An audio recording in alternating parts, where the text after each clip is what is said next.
When some of us look at our current world situation, we see a catastrophic human crisis emerging within view. If you are not seeing what is emerging, you are simply not paying attention. There are several key issues that are coming together to ensure a Darwinian culling of the human species, and that, my friends, is no exaggeration. Currently, we, as a global species, are relying on dwindling global resources coming from distant places for our day-to-day survival, and many are completely unaware of how fragile that supply chain is. We take for granted how the very essentials of daily life magically appear in our local stores for our thoughtless consumption. How our food is grown or raised, how it makes its journey from the farm to the table, how clean water gets into our homes, and how cheap, reliable energy powers our everyday lives without a thought. What of our ability to purchase those goods from others?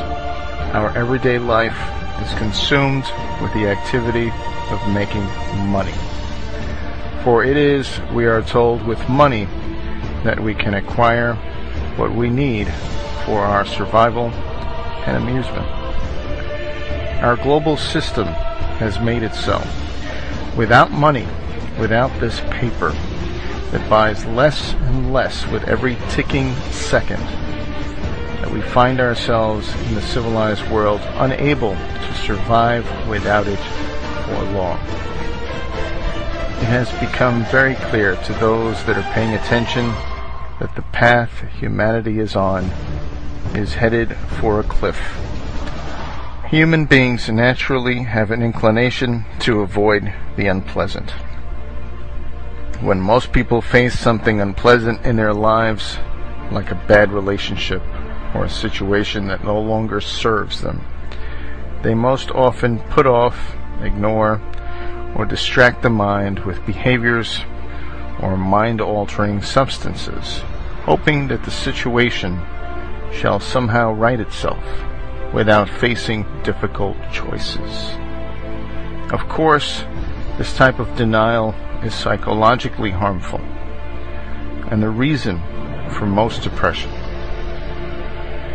As we live our lives ignoring rather than facing difficulties in our personal lives without meaningful corrections that will lead to a more satisfying situation. Our society is but a mere reflection of our collective inclinations.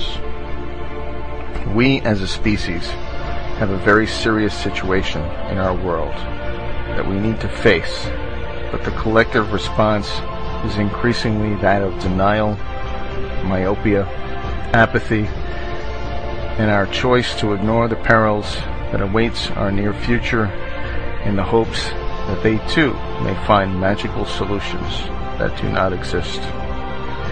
Our politicians, obsessed at kicking the can to the next election, fail to serve us because we, as people of our respective nations, fail to serve ourselves in societies where ignorance is bliss. What I am about to say is not fear-mongering, but a call to all to take a long, hard look at the danger that approaches so that we can act with reason and not react with blind fear.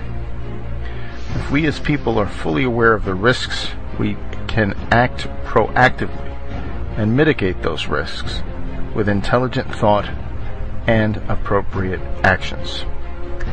That being said, I would like you to consider the following issues. The global financial system, which is based on ever-increasing debt, is on the verge of total collapse. The dollar and all the currencies around the world are quickly losing their value, and thus what we are able to buy with the same amount of currency becomes less and less. It is very likely in the near future that the dollar will become worthless as a means of exchange in the global marketplace. Our leaders will fix this, won't they? Why, they have a solution, don't they? Just raise the debt ceiling, right? Who will lend to us should we decide to take on more debt? In order to borrow, there must be a lender. Who will that be? Everyone is loaded with debt. All the currencies are losing value. Why should anyone hold anything that buys less or becomes worthless the longer you hold it? What happens when countries who sell us things stop taking dollars, or the items they sell become prohibitively expensive? How will we import things we need when others decide not to sell us these things, or we can no longer afford them? Well, we will bring it in ourselves, won't we? How? We need energy in the form of fuel to bring items from afar. The farther the item, the higher the energy cost to acquire them. But wait, we don't have enough natural energy supplies to sustain the system, because we must import it at a cost that will be getting greater. Yes, folks, what happens now? It is quite clear that we have a dilemma rapidly developing in our world. Things will magically stop appearing at the local stores. Power and goods will become increasingly expensive and unattainable. Unemployment will continue to increase to the point where government will not have the resources to manage or help. So what are we to do? There is a growing movement of people who are taking proactive steps to control their destiny. These people, dubbed preppers, are people from all walks of life, all political persuasions, all ethnicities and races, who have come to the conclusion that danger is in fact a likely reality in the near future. These people by no means have all the answers to the many problems that face us, or a crystal ball to see into the future. But they are quite sure they should not leave their well-being and the well-being of their families in the hands of their less than competent leaders.